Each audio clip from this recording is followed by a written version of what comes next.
Here's a QVT for intermediate and advanced sewers as well as the beginners. Did you know that a serged stitch is 1/4 of an inch? See that? It's 1/4 of an inch wide. So when you're doing prom gowns or wedding gowns or working with chiffon and you need to do that small baby hem, serge the edge.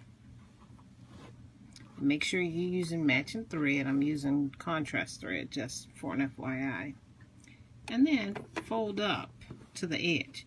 Not only does it add stability to a softer fabric like chiffon or silk, but you got that 1/4 inch fold. You can either stitch right over it for your hem, then you'll have a 1/4 inch hem, or you can double it and it'll allow you to fold again. Now you got a really nice 1/4 inch hem and you just stitch right on the edge. Hope this helps.